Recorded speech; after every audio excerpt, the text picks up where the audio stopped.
Now you wanted to see some photos of Caroline, different stages in her life. Fishing and basketball, that's her there. This was Caroline, she had just been diagnosed there. I think that having type 1 diabetes probably makes me a more grateful person because there are roadblocks and there are things that are disappointing. It definitely took a toll, especially on my mom. I thought, how am I going to do this, to inflict pain on this little girl? But I've got to do it.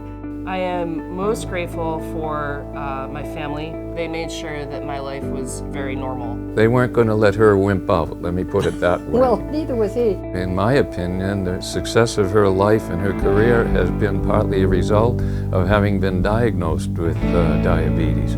She was not going to let it beat her. I wasn't sure if the FBI was hiring type 1 diabetics. There were plenty of law enforcement agencies that weren't.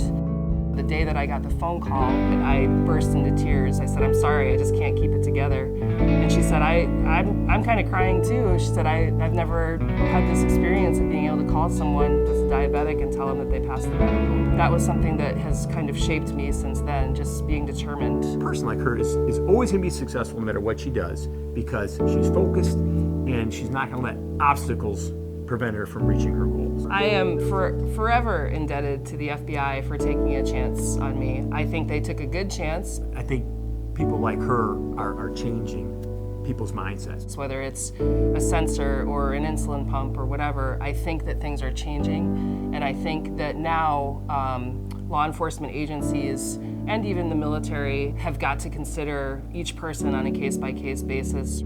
This is a pump that they call the artificial pancreas. So when you have it set up with the sensor, right here would tell you what my blood sugar level is. I'm sure that everyone in the audience right now probably knows what this thing is. When I was pregnant, I was probably doing this about 12 times a day. I think I'm probably back to about 10 now. So this used to be my office, and as you can see, it's a nursery now. It's gonna make me cry a little bit. Seeing her with this baby was just super cool.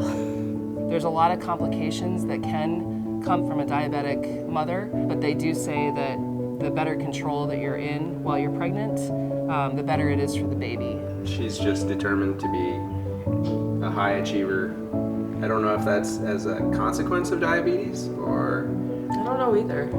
It's probably has something to do with my dad too. To see her now after the baby is born and how she is reacting as you'd expect most mothers to react. She's just in a totally different place. She's over the moon. She's very fortunate to have a very supportive husband in Darwin. Adversity teaches hard work. Doesn't allow you to take shortcuts. It's not an easy thing. But there are a lot of things that befall our children. They're just trying to grow up, and they're going to be okay.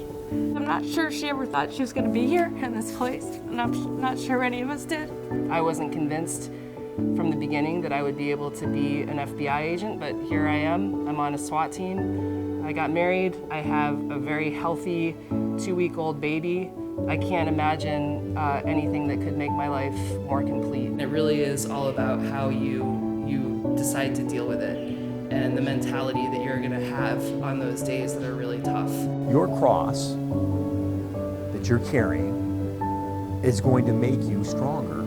A world without juvenile diabetes, I think that is the end goal.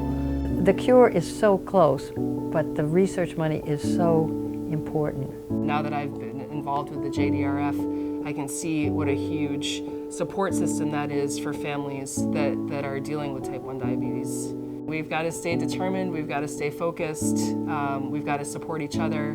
There is a goal in sight. We have to work together to make this happen.